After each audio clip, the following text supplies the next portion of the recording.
মাটি সঙ্গ সাজাইয়াছি গুরু দেখো গো আসিয়া ছাদে মাটি সঙ্গ সাজাইয়াছি গুরু দেখো গো আসিয়া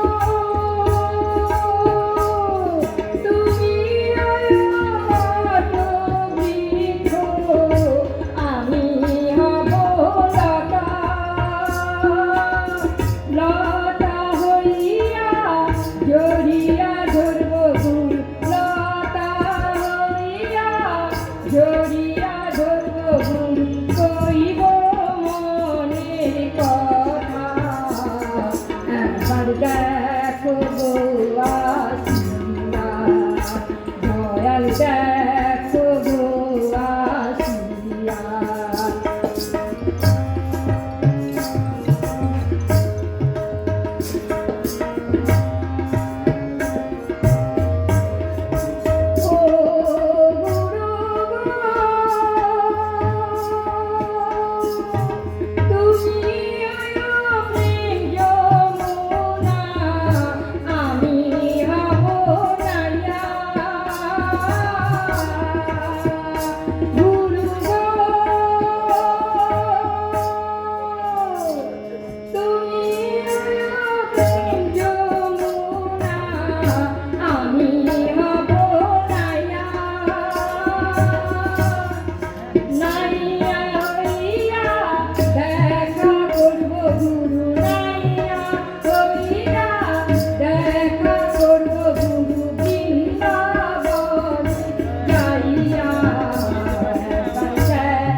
মাটি সঙ্গ সাজাইয়াছি গুরু দেখো আসিয়া দয়াল দেখো আসিয়া গুরু দেখো আসিয়া দয়াল দেখো আসিয়া জয় গুরু।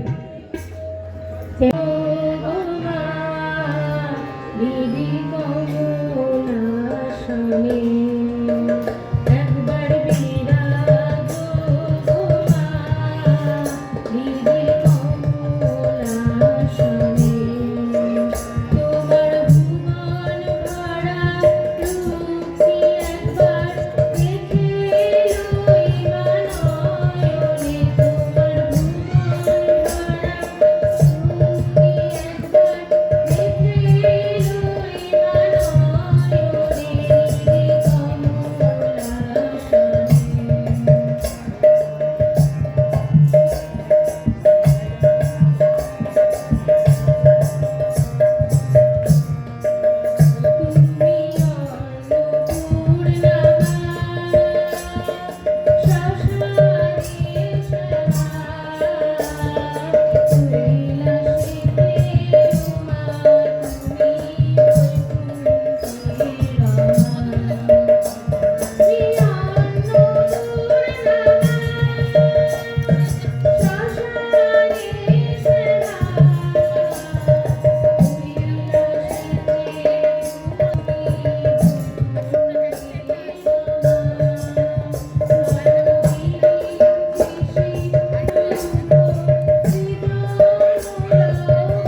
খুব ভালো হয়েছে, খুব সুন্দর।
জাগো লক্ষ্মী মায়ের ঘর, তোমরা না জাগিলে মাগো দেশের মঙ্গল।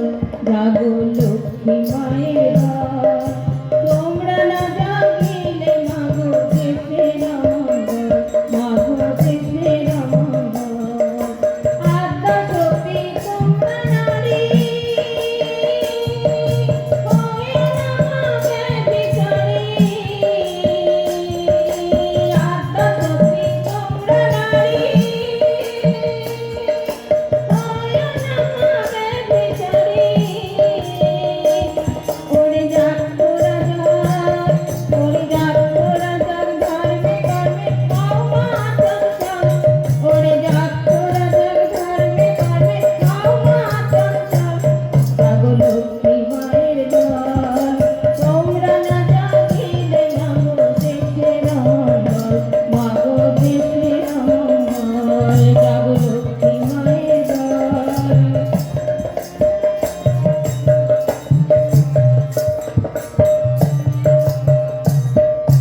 দেশের আশায় তোমরা নারী, লক্ষ্মী মায়ের ঘর।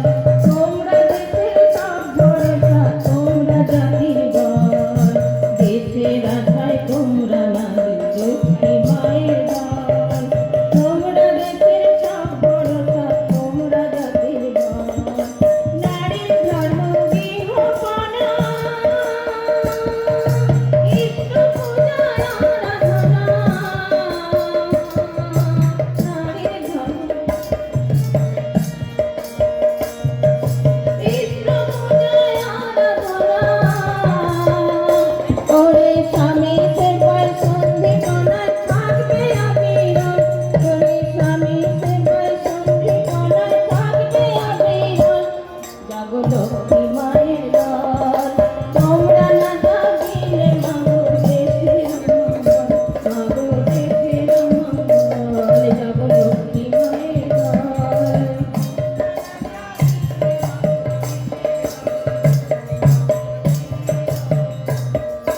রাজনীতি আর চাকরি করা নারীর ধর্ম নয়। গৃহে লক্ষ্মী নারী সদাচারে নয়। রাজনীতি আর চাকরি করা নারীর ধর্ম নয়। গৃহে লক্ষ্মী নারী সদাচারে নয়। নয় স্বামী সন্তানের ঘরকে যারা সৃষ্টি করে। নয় স্বামী ঘরকে যারা সৃষ্টি করে। ওরে পাড়াই ঘরে, ওরে পাড়াই ঘরে শ্রেষ্ঠ নারী পায় তারা সুফল।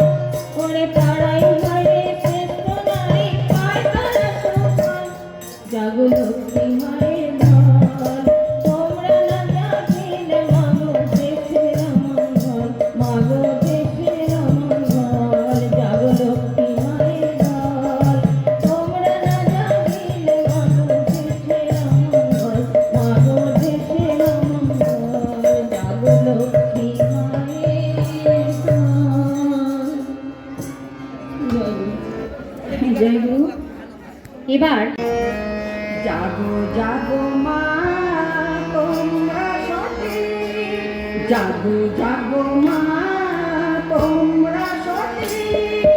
স্বামী সেবায় নিষ্ঠাবতী, স্বামী সেবায় নিষ্ঠাবতী।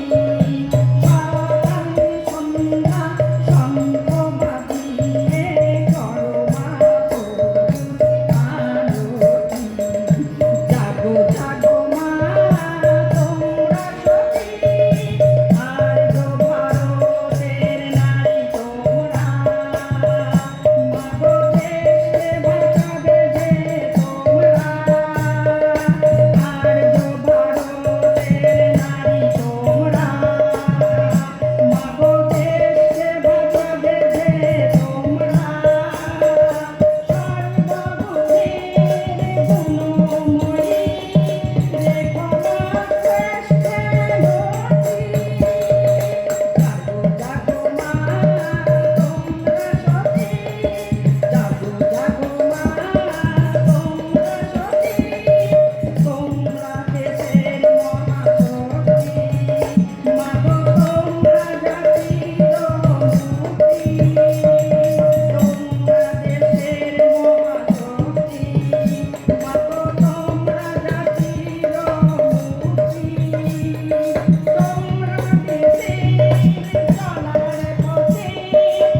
অনুকূলচন্দ্রের স্বহস্ত লিখিত পুণ্যগ্রন্থ সত্যানুসরণ থেকে পাঠ করছি। শ্রী শ্রী ঠাকুরের সতর্ক বার্তা পাঠ করছি। অর্থ, মান, যশ ইত্যাদি পাওয়ার আশায় আমাকে ঠাকুর সাজিয়ে ভক্ত হও না। সাবধান হও, ঠকবে। তোমার ঠাকুরত্ব না জাগলে কেহ তোমার কেন্দ্রও নয়, ঠাকুরও নয়। ফাঁকি দিলেই পেতে হবে তা। পাঠ করছি করার সংকেত। যেমন করিয়া যাহা পাইতে হয় তাহা না করিয়া সেজন্য দুঃখিত হইও না। করার আগে দুঃখ করা না পাওয়াকেই ডেকে আনে। নিশ্চয় যেন করাই পাওয়ার জননী। করাটা যখনই চাওয়াকে অনুসরণ করে তার কৃতার্থতা তখনই সম্মুখে দাঁড়ায়। পেতে হলেই তা যাই হোক শুনতে হবে তা কি করে পাওয়া যায়, আর ঠিক ঠিক তা করতে হবে। না করে পাওয়ার জন্য উদ্গ্রীব হওয়ার চেয়ে বোকামি আর কি আছে?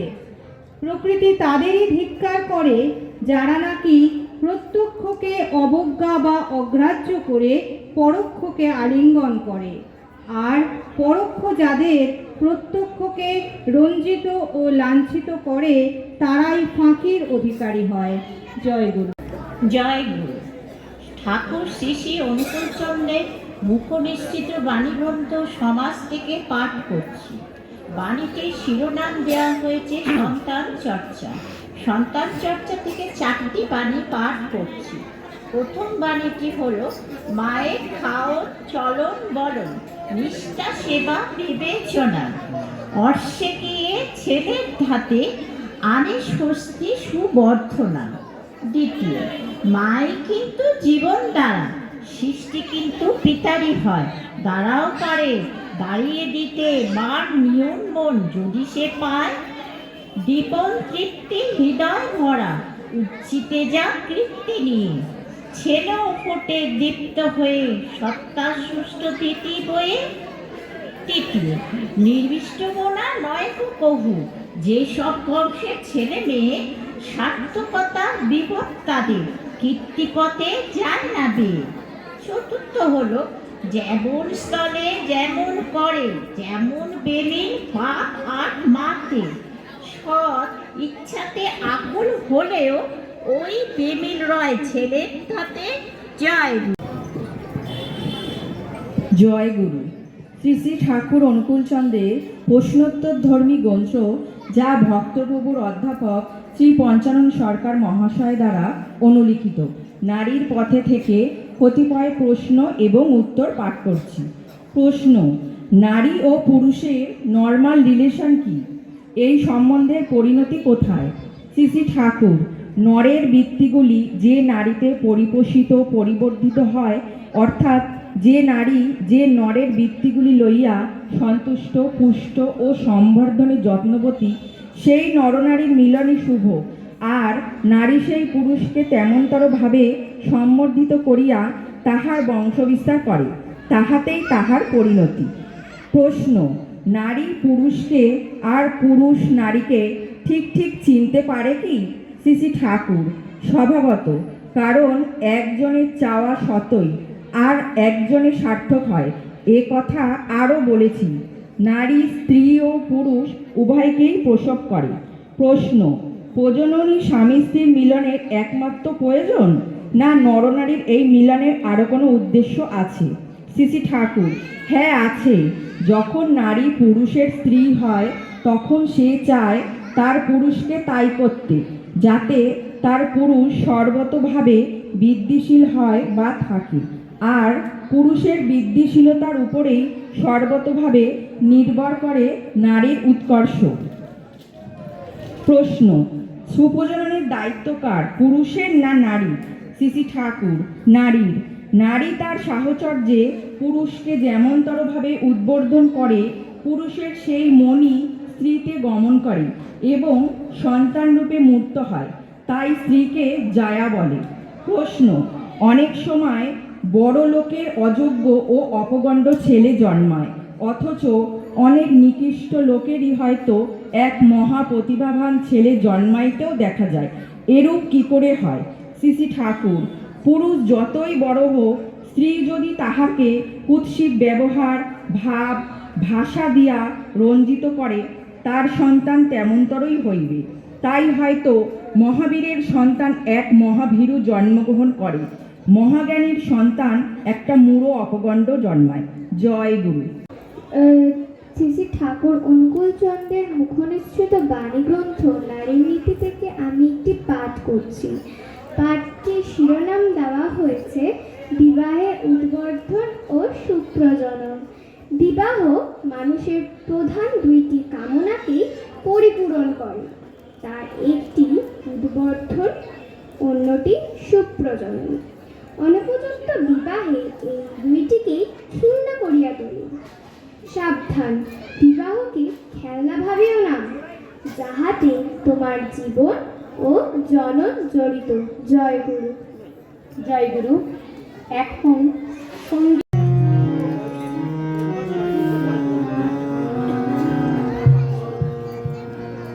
আজ শ্রাবণ মেঘে ছাইল গগন, কাহার তরে রে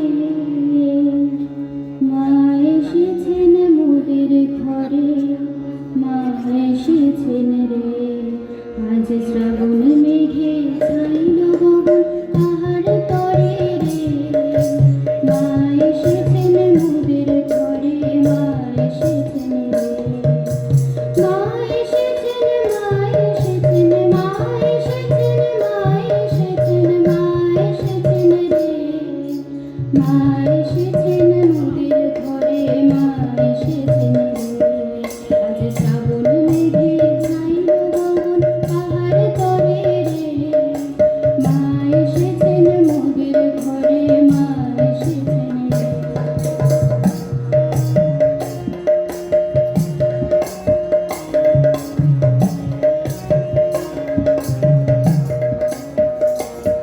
ওই মাতাল হাওয়া করেছে মোহন কুসুম সুগন্ধে, সেই তোমাদের রক্তরাঙা চরণ পূজাতে। ওই মাতাল হাওয়া করেছে মোহন কুসুম সুগন্ধে, সেই তোমাদের রক্তরাঙা চরণ পূজাতে। ওই কৌশলী নদীর জলে, কৌশলী নদীর জলে ঢেউ জেগেছে বিপুল তরঙ্গে। আজ মেঘ ছায়ায় নদীর মায় পরাণ খরায় রে অরূপ দিগন্ধে। আজ মেঘ ছায়ায় নদীর মায় পরাণ খরায় রে অরূপ দিগন্ধে। মা এসেছেন, মা এসেছেন, মা এসেছেন, মা এসেছেন, মা এসেছেন রে। মা এসেছেন মোদের ঘরে, মা এসেছেন রে। মা এসেছেন মোদের ঘরে, মা এসেছেন রে।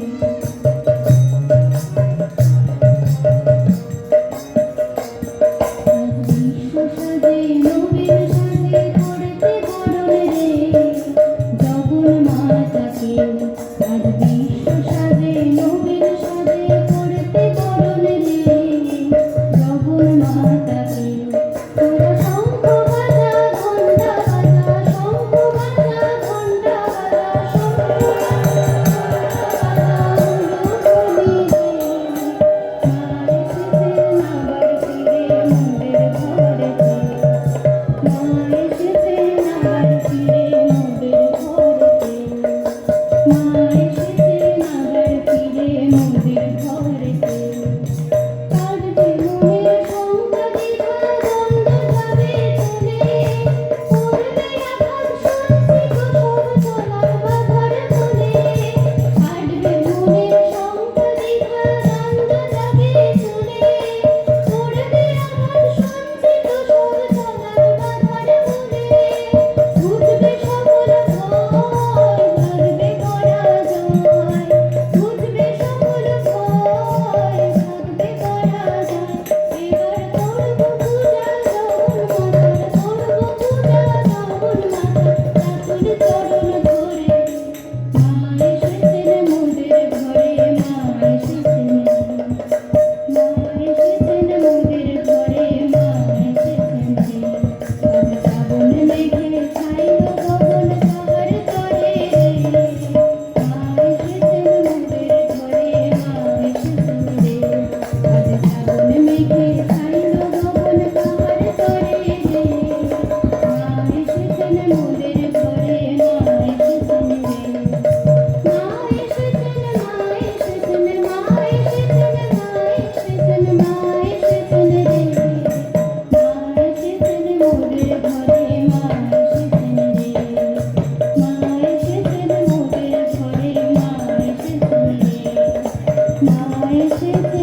বাণীগ্রন্থ চলার সাথে থেকে একটি বাণী পাঠ করছি।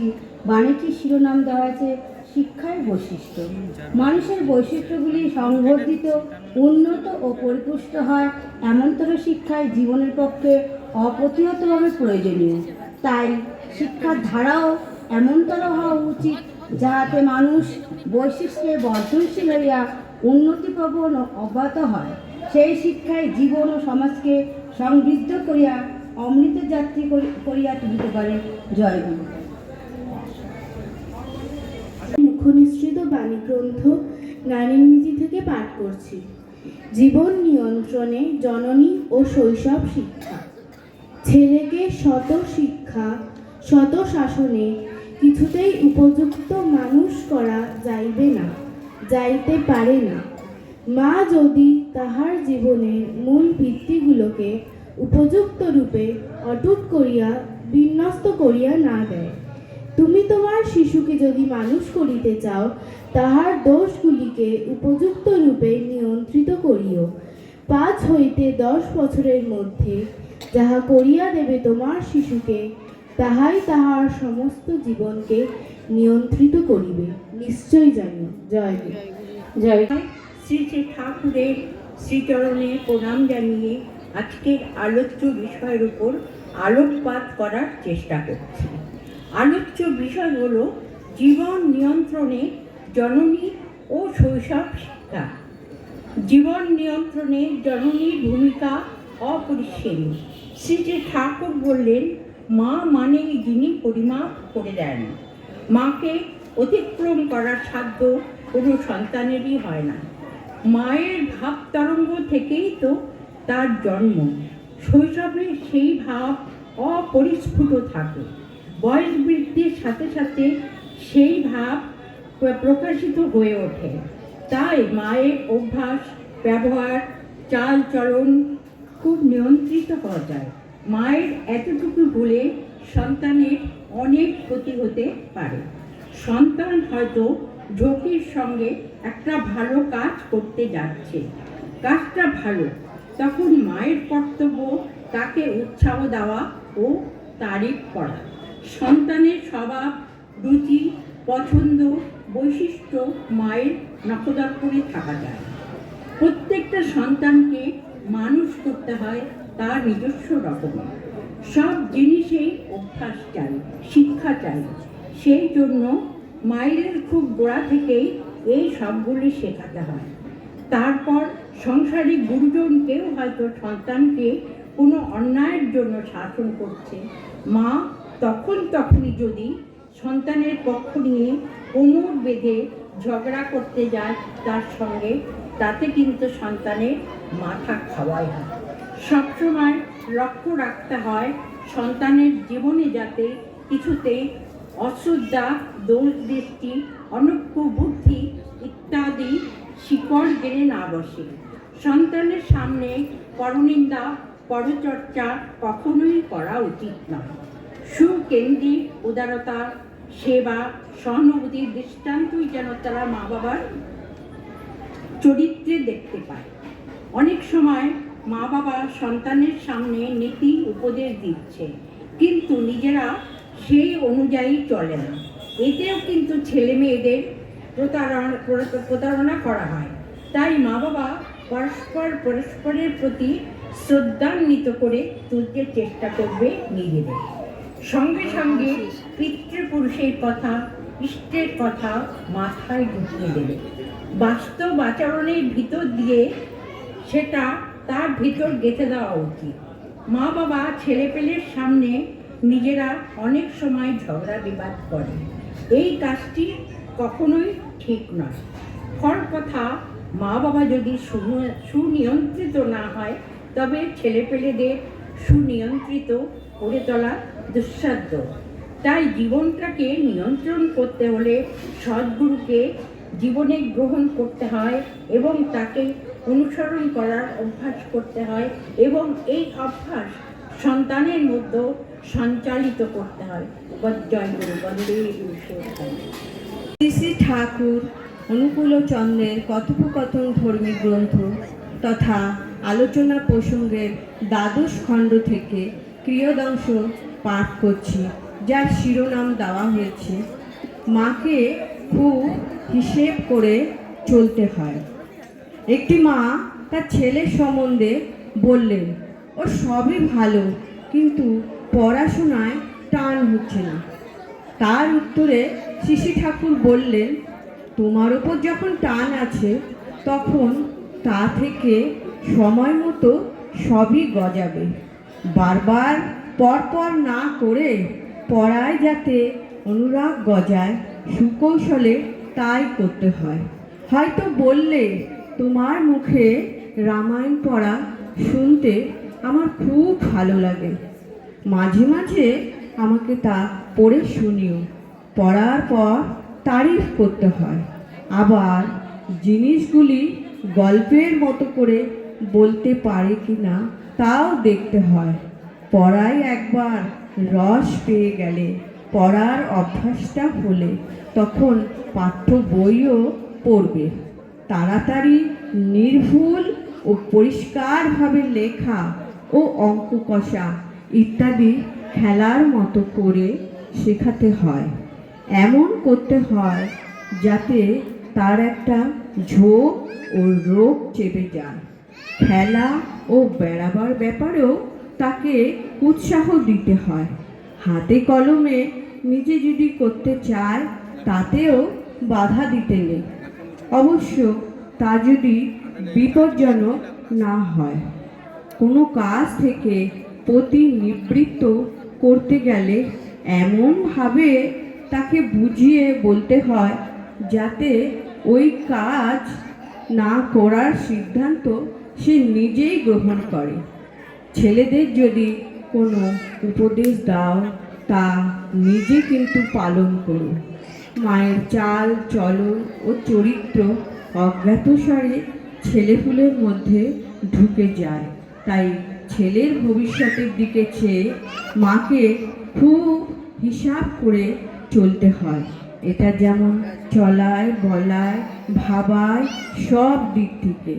আর শ্রেয় নিষ্ঠায় এটা কিন্তু সহজ হয়। জয় গুরু, বন্দে জয় গুরু। জয় গুরু। পরম প্রেমময় শ্রী শ্রী ঠাকুর অনুকূল চন্দ্রের জনৈক বিনয়ক নামক ভক্ত লেখা চিঠি থেকে পাঠ করছি। বিনয়, বেশ করে পড়াশোনা চালাচ্ছ তো? তোর কিন্তু মন একটু নরম, অল্পেই মন খারাপ হয়। মন টন খারাপ খারাপ করে আসলে যেন কোনো গোল করে বসো না মনি। যাওয়ার আগে যা যা বলে দিয়েছি মনে আছে তো? কবে যে তোদের পরীক্ষা আরম্ভ হবে? শরীরের দিকে নজর রাখতে ভুলে যেও না। অসুখের রকম মনে হলে তার ব্যবস্থা করো, আর সাবধান হও। প্রার্থনা করি বিজয়ী হয়েও বিনীত হও। আমরাও জেনেও জানাইও, তোমারই দিন আমি। জয় গুরু। এবার সম্মেলন শেষ হতে চলছে। আপনারা অনেক ধৈর্য ধরে বসে আছেন, আর আপনাদেরকে অশেষ ধন্যবাদ। এখন আমাদের সভানেত্রী বিদিশা চক্রবর্তী ও শেষ বক্তব্য আপনারা শুনুন। জয় গুরু। আজকের আলোচনার বিষয়বস্তু জীবন নিয়ন্ত্রণে জননী ও শৈশব শিক্ষা এবং সুবিবাহ ও সুপ্রজনন। অ্যাকচুয়াল ব্যাপারটা হচ্ছে, আগে কিন্তু সুবিবাহ ও সুপ্রজনন, তারপরে জীবন নিয়ন্ত্রণে যেটা জননীর ভূমিকা, জননী কীভাবে তার সন্তানকে শিক্ষা দেবে, সেটা হচ্ছে পরের ঘটনা। তবুও বিষয়বস্তু যেহেতু সিলেক্ট হয়েছে জীবন নিয়ন্ত্রণে জননী ও শৈশব শিক্ষা, জীবন নিয়ন্ত্রণে জননী ও শৈশব শিক্ষা, এবং তার সাথে পরে নির্ধারণ করা হয়েছে শুভবিবাহ শুভপ্রজনন ব্যাপারটা একটু বলতে। তো এখন জীবন নিয়ন্ত্রণ, জীবন মানে যদি বলি এক্সিস্টেন্স বা সত্তা, সেই সত্তাকে বাঁচানোর জন্য, সেই সত্তা যাতে বাঁচে তার জন্য তো কিছু মানুষ করে, তার ফেভারেবল কিছু আছে এবং আনফেভারেবল কিছু আছে। ফেভারেবল বলতে যা বাঁচাবারে সাহায্য করে, আর আনফেভারেবল বলতে ঠিক তার উল্টো। তো ঠাকুর ধর্মের সংজ্ঞায় বলেছেন, বাঁচা বাড়াই হচ্ছে ধর্ম। প্রতিটি জীবনের সম্বেগই হচ্ছে বাঁচা বাড়া। তাহলে এই বাঁচা বাড়ার পথে আমাদের শত্রুকে স্বাভাবিকভাবে প্রশ্ন আসে, আমাদের শত্রু হচ্ছে যে 6টি বৃত্তি প্রবৃত্তি আছে, সেগুলি কি কি? কাম, ক্রোধ, লোভ, মদ, মোহ, মাৎসর্য। এই 6টি হচ্ছে আমাদের বাঁচা বাড়ার পথে শত্রু। আচ্ছা, তাহলে বলুন তো এগুলো থাকা ভালো না খারাপ? আপনাদের কি মনে হয়? স্বয়ং পুরুষোত্তমরা এই বৃত্তি প্রবৃত্তিকে অস্বীকার করেননি, কারণ এই বৃত্তি প্রবৃত্তি না থাকলে কিন্তু দেহ তৈরি হয় না। এমনকি তারা দমনও করতে বলেননি। দমন করতে গেলে অস্বাভাবিকতার সৃষ্টি হয়। তাহলে উপায় কি? উপায় একটাই, এই বৃত্তি প্রবৃত্তিগুলিকে যেন আমরা কন্ট্রোল করতে পারি, অর্থাৎ কন্ট্রোলিং পাওয়ারটা যেন আমাদের হাতে থাকে। আজকে যে বিষয়বস্তুতে বলা হয়েছে জীবন নিয়ন্ত্রণের জননী, জননী বলতে আমরা সাধারণভাবে বুঝি যার সন্তান আছে। তাহলে সারদা মাকে আমরা মা বলি কেন? তিনি তো সন্তান জন্ম দেননি। শ্রী শ্রী ঠাকুর বললেন, যে সকল নারীর মধ্যে মাতৃত্ব সুলভ বৈশিষ্ট্য বা নারী সুলভ বৈশিষ্ট্য রয়েছে, অর্থাৎ নিষ্ঠা, ধর্ম, শুশ্রূষা, সেবা, সাহায্য, সংরক্ষণ, প্রেরণা ও প্রজনন, এই 8টি বৈশিষ্ট্য যে সকল নারীর মধ্যে রয়েছে তারাই মা। সেই জন্য তো মা সারদা সন্তান জন্ম না দিয়েও তিনি জগজ্জননী মা আখ্যা পেয়েছেন। মা যদি নিজের বৃত্তি প্রবৃত্তিকে নিয়ন্ত্রণ না করতে পারে, তাহলে সন্তানকে সে কি করে মানুষ করবে বা শিক্ষা দেবে? মাই কিন্তু সন্তানের প্রথম এবং প্রধান শিক্ষিকা। সেই জন্যে মা তার আচার আচরণের মধ্যে দিয়ে সন্তানকে কিভাবে জীবন নিয়ন্ত্রিত করতে হয় সেটা শিখিয়ে দেবেন। তার আগে কিন্তু দরকার সুবিবাহ ও সুপ্রজনন। শ্রী শ্রী ঠাকুর আদর্শ নারী সম্পর্কে বলেছেন, ডান হাতে তার সেবা, বামে সান্ত্বনা, বুকে আবেগ ও অনুরক্তি, মুখে সহানুভূতি, নাসারন্ধে স্নেহ মমতা, শ্রবণে বেদশ্রুতি, মস্তকে বোধ ও বিবেচনা, চরণে ক্ষিপ্রতা, করণে তৎপরতা, সর্বাঙ্গে বৃত্তি নিবেদন। শ্রী শ্রী ঠাকুর এইরকম নারীর রূপ দেখতে চেয়েছেন, নারীর চিত্র তিনি এইভাবে অঙ্কন করেছেন। বাবা এবং মায়ের মধ্যে সন্তান সৃষ্টির ক্ষেত্রে মায়ের আপেক্ষিক ভূমিকা অনেক অনেক বেশি। সন্তান সৃষ্টির প্রথম শর্তই হচ্ছে শ্রদ্ধা, স্বামীর প্রতি শ্রদ্ধা। স্বামীর প্রতি স্ত্রীর যদি শ্রদ্ধা থাকে তাহলে সুসন্তান হবেই হবে, প্রথম কন্ডিশনই তাই। এই স্বামীর প্রতি শ্রদ্ধা আসবে কি করে? স্বামী যদি স্ত্রীর চাইতে সব দিক দিয়ে বরণীয় হয়, তবেই সে স্ত্রীর কাছে শ্রদ্ধার পাত্র হবে। বর নির্বাচনের ক্ষেত্রে ঠাকুর বলছেন, কনেকেই বর নির্বাচন করতে হবে। বর কিন্তু কনেকে নির্বাচন করবে না, এটা ধর্মের কথা। এবং প্রথম ঠাকুর বলছেন যে বর নির্বাচনের ক্ষেত্রে প্রথম কন্ডিশন হচ্ছে বর্ণ দেখা। এই বর্ণ কিন্তু মানুষ সৃষ্টি করেনি, সৃষ্টি করেছেন স্বয়ং ঈশ্বর। গীতাতে ভগবান শ্রীকৃষ্ণ বলছেন, চাতুর্বর্ণ ময়া সৃষ্টম গুণ কর্ম বিভাগ সহ, অর্থাৎ গুণ এবং কর্মের ভিত্তিতে আমি এই 4টি বর্ণ সৃষ্টি করেছি। এই 4টি বর্ণ কি? বিপ্র, ক্ষত্রিয়, বৈশ্য এবং শূদ্র। প্রথমেই কনেকে দেখতে হবে স্ববর্ণের বর, কনেকে স্ববর্ণের বর নির্বাচন করতে হবে। ধরুন বিপ্র কন্যা, সে কিন্তু বিপ্রকেই বিয়ে করবে, বিপ্র বরকেই বিয়ে করবে। তেমনি ক্ষত্রিয়, বৈশ্য এবং শূদ্র এই একই নিয়মে কিন্তু তাদের বর নির্বাচন করবে।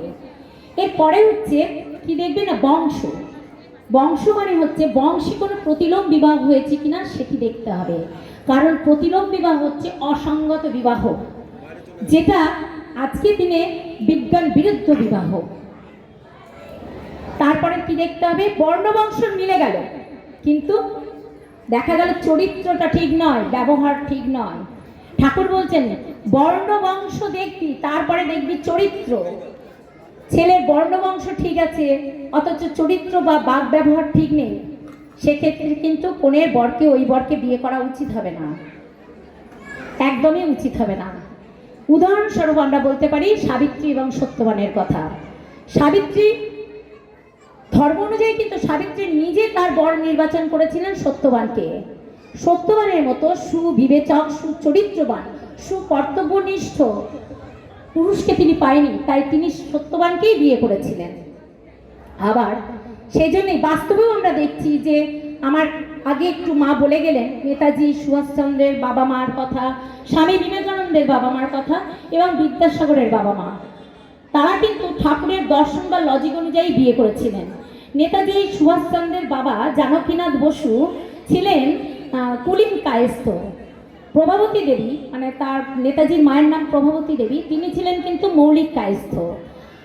বর্ণ, চরিত্র এবং বংশের দিক দিয়ে জানকীনাথ বসু প্রভাবতী দেবীর থেকে ছিলেন উঁচু। প্রথম লজিক মিলে গেল কিন্তু ঠাকুরের কথায়। দ্বিতীয়ত ঠাকুর বলছেন স্বামী স্ত্রীর মধ্যে বয়সের, বিয়ের যে বর এবং কনের মধ্যে বয়সের ডিফারেন্স থাকবে 15 থেকে 20। জানকীনাথ বসু এবং প্রভাবতী দেবীর সঙ্গে বয়সের ফারাক ছিল 11 থেকে 12 বছর। দ্বিতীয় কন্ডিশনে মিলে গেল। আর তৃতীয় হচ্ছে শ্রদ্ধা। ওই যে স্বামীর প্রতি গভীর শ্রদ্ধা, ভালোবাসা, প্রেম ছিল বলেই কিন্তু শুধু নেতাজি নয়, তার 8টি সন্তানই কিন্তু এক একটি রত্ন হয়েছিলেন। সুশীলচন্দ্র বসুদা যখন প্রভাবতী দেবীকে জিজ্ঞেস করছেন, মা আপনার এরকম সন্তান হলো কি করে, তখন প্রভাবতী দেবী উত্তরে বলছেন, তা তো জানি না বাবা, কোনোদিন স্বামীর সাথে মতান্তর হয়েছে কিনা তা বলতে পারবো না। তাহলে ভেবে দেখুন, তাহলে তাদের সন্তান এরকম হবে না তো কার হবে? স্বামী বিবেকানন্দের বাবা বিশ্বেশ্বর দত্ত এবং মা ভুবনেশ্বরী দেবী, তারাও কিন্তু ওই ভুবনেশ্বরী দেবীরও কিন্তু স্বামীর প্রতি ছিল শ্রদ্ধা, গভীর ভালোবাসা এবং প্রেম। সেই জন্যই কিন্তু বিবেকানন্দের মতো সন্তান তিনি দেশকে উপহার দিতে পেরেছিলেন। তিনি চেয়েছিলেন কাশী বিশ্বনাথের মতো তার ছেলে হয়, তার ছেলে জন্ম দিতে পারেন যেন তিনি কিন্তু সেই রকমই ছেলে জন্ম দিয়েছেন, আমাদের দেশকে উপহার দিয়েছেন। আর বিদ্যাসাগরের কথা তো আমরা সবাই জানি, তিনি কি আর্থিক কষ্টের মধ্যে বড় হয়েছেন, কি সংগ্রাম করে জীবনে দাঁড়িয়েছেন সবাই আমরা জানি। সেই সংগ্রামের মধ্যে দিয়ে যখন বিদ্যাসাগর প্রতিষ্ঠিত পেলেন জীবনে, তখন মায়ের জন্য কিছু অলংকার কিনে নিয়ে গিয়েছিলেন। তখন মা বলছেন, অর্থাৎ ভগবতী দেবী বলছেন যে বিদ্যান, গুণবান এবং চরিত্রবান সন্তানই মায়ের একমাত্র অলংকার। ভাবা যায়, সেই ওই প্রত্যন্তর গ্রামের একজন অশিক্ষিত কেন বলছি, আমি তাকে ছোট করছি না, হয়তো এডুকেটেড তার ছিল না, কিন্তু প্রকৃত জ্ঞান তার ভেতর ছিল। কি করে সন্তান মানুষ করতে হয়, কিভাবে সন্তানকে শিক্ষা দিতে হয়। আজকে আমরা আধুনিক মা হয়েও কিন্তু জানি না, আমরা সন্তানকে ঠিকমতো তৈরি করতে পারছি না, সন্তানকে ঠিকঠাক শিক্ষা দিতে পারছি না। কিন্তু তখনকার দিনে ভাবুন, ওই মাটি কাকে কথা বলছেন, যিনি বিদ্যার সাগর, তাকে বলছেন বিদ্যান, গুণবান, চরিত্রবান সন্তানই মায়ের একমাত্র অলংকার। তুমি ওই অলংকারগুলো বিক্রি করে গরিবদের জন্য কিছু কম্বল কিনে নিয়ে তাদের দান করো। ভাবা যায় কত বড় কথা। অপরদিকেও আমরা পুরাণে দেখেছি যে ধৃতরাষ্ট্রী এবং গান্ধারীর ছেলেরা কেমন হয়েছিল। গান্ধারীর ধৃতরাষ্ট্রের প্রতি ভীষণ রকম অশ্রদ্ধা, অভক্তি থেকেই ওই রকম দুর্যোধন, দুঃশাসনের মতো সন্তান তিনি জন্ম দিয়েছিলেন। তেমনি কিন্তু আমরা দেখছি রাবণের বাবার নাম ছিল বিশ্বশ্রভামণি এবং মা ছিলেন নিকষা। বাবা কিন্তু বর্ণ, বংশ সব কিছুর থেকেই কিন্তু নিকষার চেয়ে উঁচু ছিলেন, নিকষাও খারাপ ছিল না। তাহলে তাদের সন্তান ওরকম হলো কেন, রাবণ ওরকম হলো কেন?